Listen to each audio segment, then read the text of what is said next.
hailing company.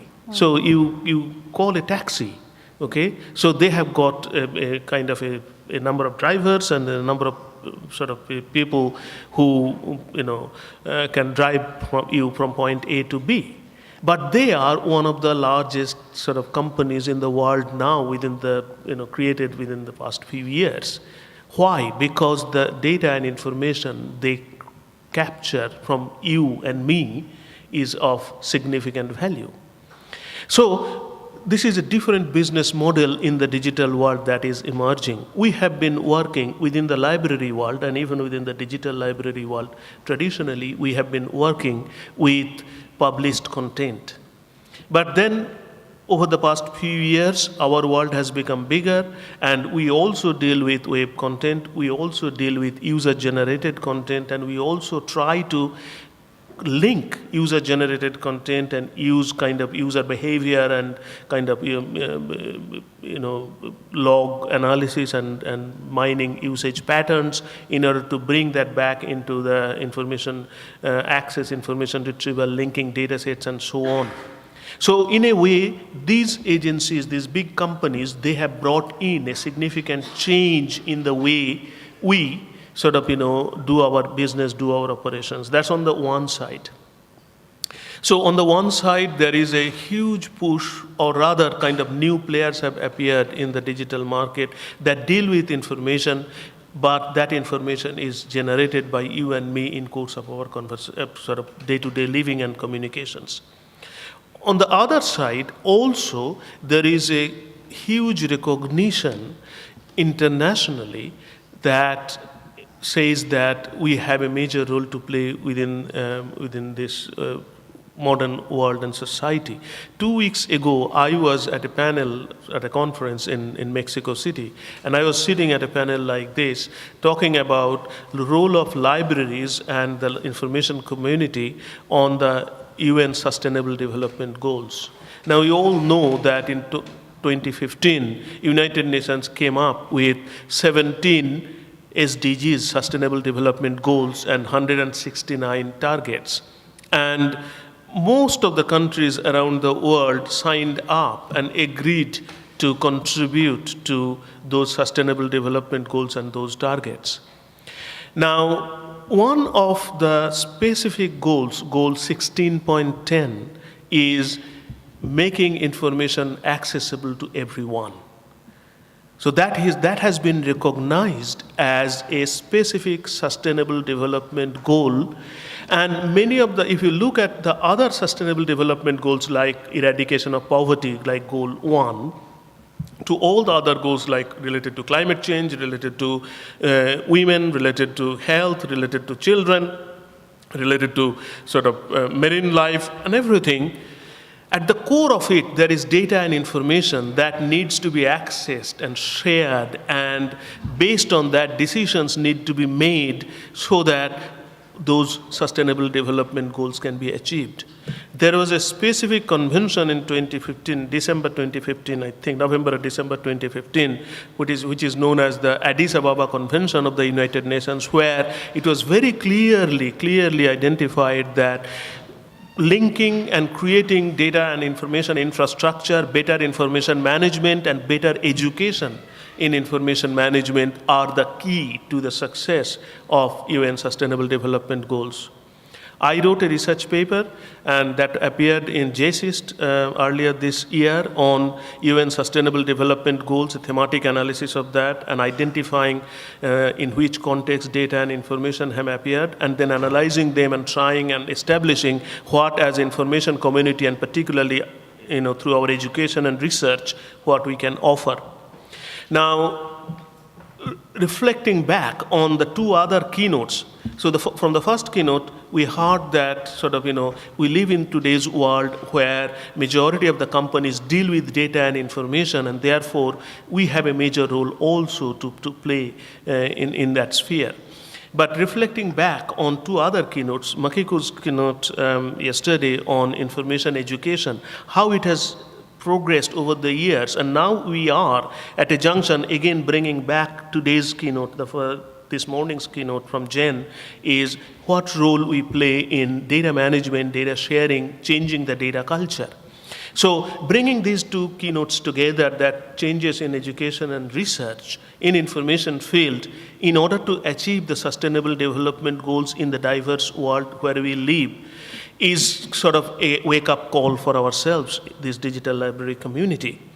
Now, I believe, and I very strongly believe that within our diversity, and as I said, the diversity comes from our background, diversity comes from our teaching and research experience and interests, the diversity comes from our professional bodies and associations, but together we can create a platform where we can share our knowledge, we can share our expertise in a number of different areas identified as today's global challenge. I can give you two examples from my own sort of humble research and then small area of interest. I have been funded a project as of last month by one of the UK research councils. Now, let me give you the background first. In the United Kingdom, the government has set aside £1.6 billion, £1.6 billion for 5 years to support research on what they call GCRF, Global Challenges Research Fund. And this is actually to address or contribute to those sustainable development goals. The condition is that if you want to apply for one of those grants, then you have to have at least one of the LMICs, low and middle income countries. Most of the countries other than the typical West are listed in one of those countries. And there is, if you go to OECD website, then you can find the list of those countries. Now, the research councils in the UK, they are coming up with different types of calls.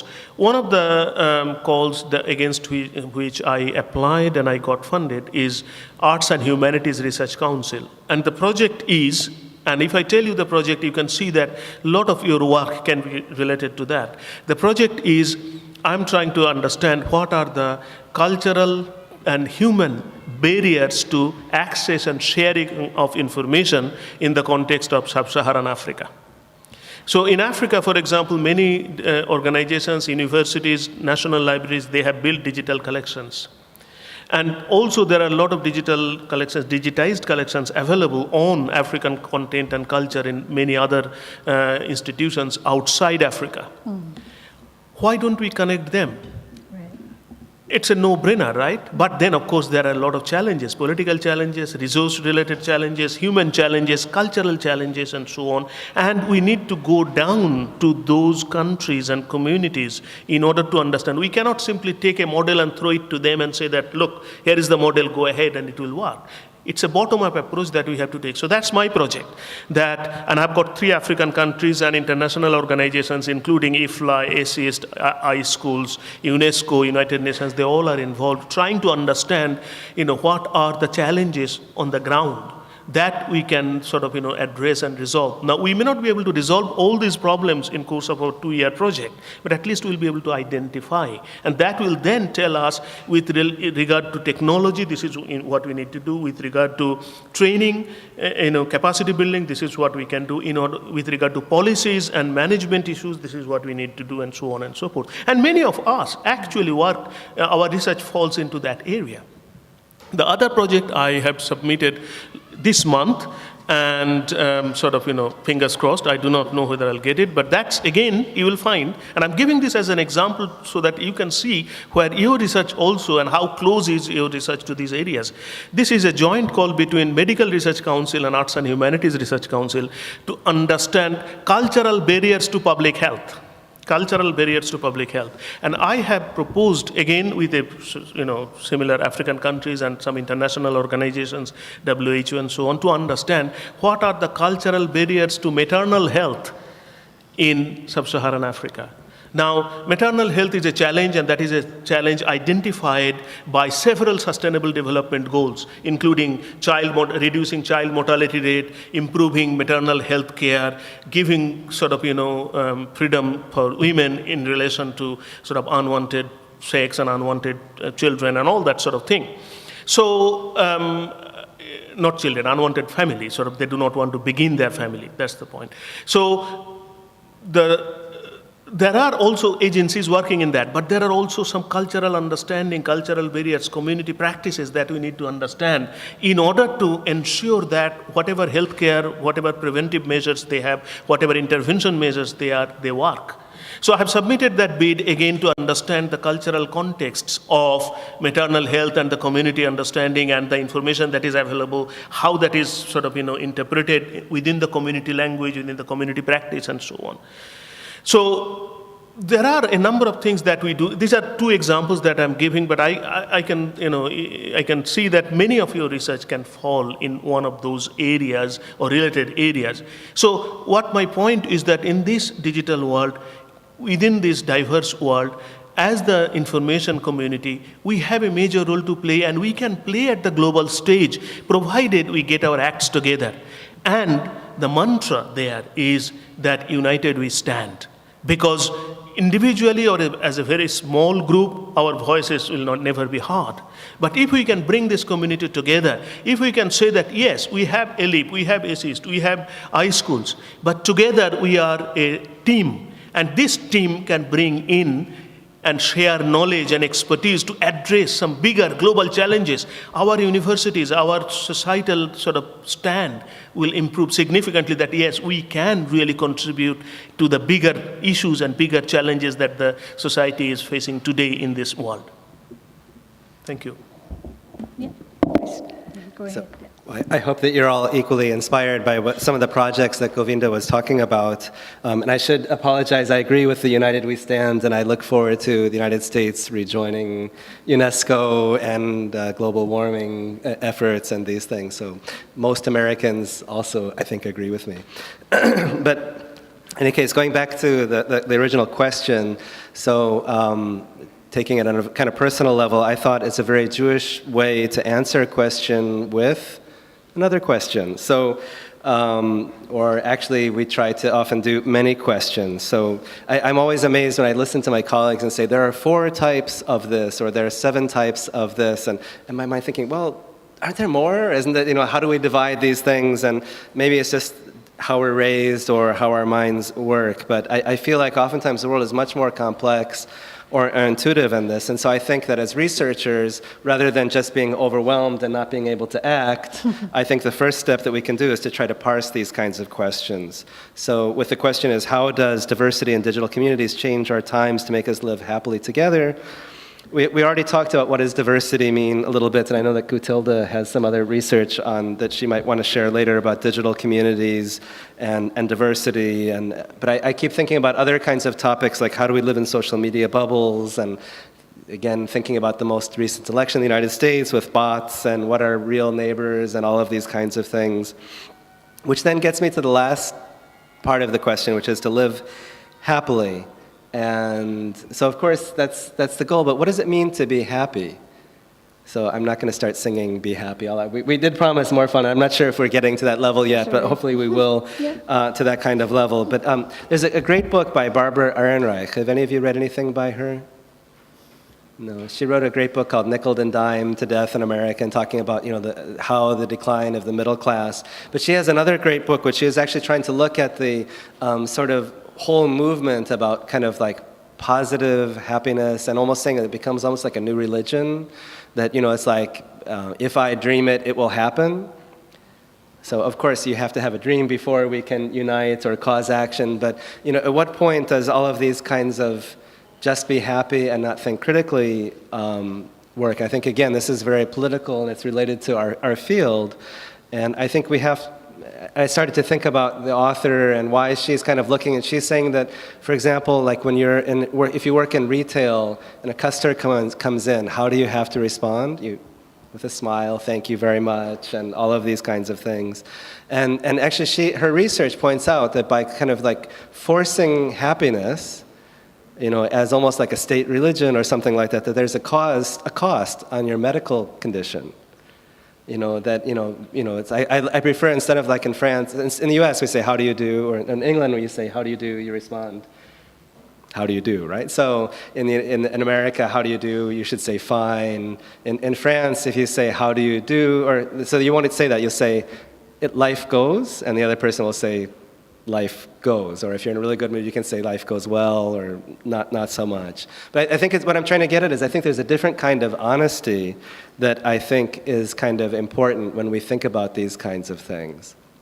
And it's important for us when we look at what are the kind of criteria of what we want, that we should try to think about, well, what does it mean to live happily? Like in Hawaii, we talk about the aloha spirit. And that means that everyone lives together and we all are happy. But what does that really mean? There are a lot of kind of power issues and unresolved issues of, there was a kingdom, there was, power issues, someone owned land, someone has been deposed. What does that all mean? And part of aloha spirit means that we don't talk about it. Well, there's a lot there, and so when we create these kind of information systems and we talk about diversity, I think that we have to recognize that there are also these kind of power imbalances, there's these different kind of structural issues, and so I don't know, again, maybe you get the idea, like how many of you grew up with Winnie the Pooh?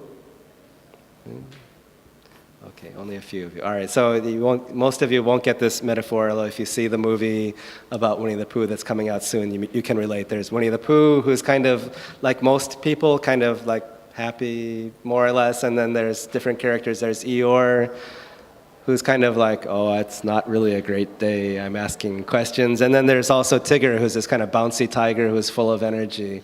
And again, maybe, I don't know, Aaron and I, it's a Jewish kind of thing that it's kind of bouncing between Tigger and bouncing between Eeyore. That, sometimes not being that everyone has to be the same and to be happy, but I think being a minority in any country gives you somewhat of an understanding that, we can try to ask these questions. Well, what does it mean? What should my identity be? What should my digital community be? How do I want to plug in on these kinds of things? So, again, I think maybe you're kind of overwhelmed with diversity, but I'm really interested in this and hope that you will be a little bit more. So I think that diversity, we're seeing these amazing things. Now that you can do a DNA test, and some people have, like in the United States, this is becoming more popular, tied in with genealogy. And some people might have done a DNA test and suddenly found out that they're African American, that they didn't realize that, but ethnically that's their heritage. Or someone who grew up as African American, that their family had said that that's their identity. Maybe it's not so clear, that our identities are much more complex. And I think it's really kind of behooves us to try to look at all of our different ethnicities. So, like in my own family, my father, again, Jewish kid, grew up later, and then after first marriage decided to try something else, and so married a woman from Barcelona, grew up in a Catholic convent, about as far from Jewish culture as you can imagine, but she recently did her genealogy and found out that 500 years ago, when there was the Inquisition in Spain, when the Jews and Muslims were kicked out of Spain in 1492, at that time, both parts of her family were secretly Jewish, that they had a choice. You could either go into exile, you could be killed, or you could convert. And so her family on both sides, this is 500 years ago. So what I'm trying to get at is that, again, that we create, to some extent, we create our identities, and we also create our perceptions of these kinds of identities. And so I think, again, that I'm trying to get at is that how do we want to plug in? We've seen that diversity sometimes can do great things. I think by having people who grew up outside of the box encourages you to come up with new ideas, and we've seen a lot of, in many countries, different minority groups actually tend to be leaders of humor or innovation or entrepreneur, partly because they can't always go the main track. So I think there's a lot of energy within this kind of diversity, but there's also a cost, right? We've seen how many wars have been fought over diversity of, well, probably not wars over gender in the last point, but of ethnicity, over class. So we can, diversity is very much a double-edged sword, or many different. So it decides on how we want to try to look at that. So again, I think that's, for me, I'm excited. I can plug in on the digital diaspora. I can choose my identity. I can unplug when I want.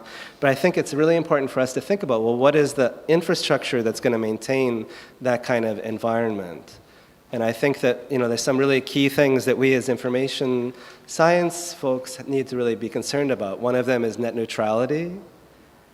so that all content, regardless of point of view, regardless of diversity, is going to have equal chance of being able to be connected.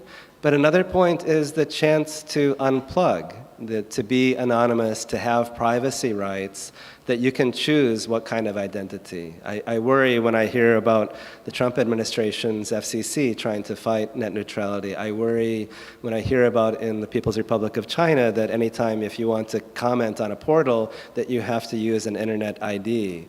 How are these things going to contribute to our idea of diversity where we feel safe and comfortable to be ourselves? I think that we have to try to work on these kinds of things. And the last kind of thing that I wanted to bring is, you did a great job, Gobinda, of trying to bring all of the panels that we've had together. And I keep thinking about our first speaker, and although I came late, it was really amazing to, again, be reminded on how exciting but as a disruptive force that the internet has been. And I'm thinking about these digital diverse communities. How are they disrupting traditional communities? So, for example, churches, mosques, temples, or community organizations that now I can find my people online. I don't need to connect with people back at home. So again, that has more freedom. That's great, but also again, what is the cost? And I'm not worried so much about unemployed rabbis or imams or priests, but I think there's again a kind of like a health cost and a question about how much connectivity do we feel at home if we don't have our kind of support group? If we don't have, regardless of whatever people that you have, who's going to take care of your burial or cremation or whatever things of ends of life? I kind of can see it's a kind of a strange, extreme outcome of the kind of as like the hikikomori community in Japan. I mean, you have people who are having a social anxiety or other kinds of things that they don't leave their home. And their only kind of connection with each other is through online environment. Is that what we want the future? Yes, we have all of our devices, and I feel empowered. I can connect with all of my IS or LIS friends, or I can choose to have only LS friends, or all of these kinds of things. But how do we cut ourselves off from the world? How for things that we need when we're in bad health, when we're in we need to take care of each other, that I worry that, again, when we think about this disruptive force, what about our real sense of community? And so that's, I think, where I'd like to stop at that point. Thank you. Thank you very much. I can give some more example, referring to the first example that Gobinda has done with the Sahara African content management.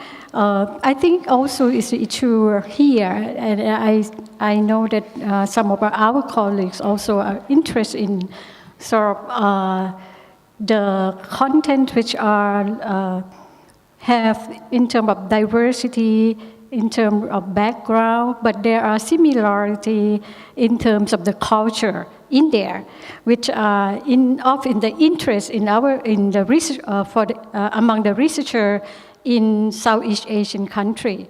I am also working on research that pay attention on the content management on the cultural heritage.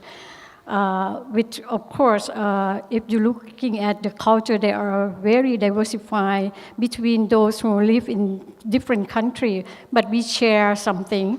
So the information resource or knowledge resource for these are available, but in digital format or even not digital format. But what we are trying to do this is working with people who are in the humanities and social side who have knowledge background in that area, and we're working on managing the content management to provide access for those people who might be interested in doing the research in the topic. So I think this is also one of the area that for us who are in this library and information side community can, creating some kind of this project that, and it is interesting that it's also in a national agenda. Yes, they are also interested in providing financial support for this kind of research project, And when we talk about the what do you think is about the impact on this change, on our library and information science education?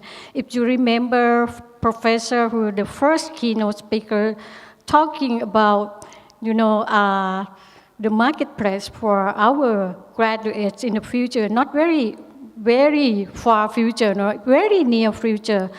In Thailand, the CEO of many big companies, they said that in very near future, the diploma degree will not be so important. They would like to get someone who have capacity or competency to do certain things for their company. So, thinking about it, our education programs in the country have been provoked, what shall we do, especially for library and information science education, what shall we do, to provide education, to be sure that our graduates can get a job, with that degree, and they are ready for the job, So I think this is the thing also that we got to think about. Before I open the floor, I think we have some time. I also concerned about maybe in the Thai library, Thai library and information science education, and also among Southeast Asian countries. I have been observing that research publication or research aspect in our library and information programs change a little bit, but very slowly. We are not respond to this change in terms of looking for new problems, looking for new things that even we can look for the answer that may have impact on the society. So if I can raise some research issue, because there are many also graduate students in this room, I see some of the scholars who have been starting with the very important issue, I think, in the South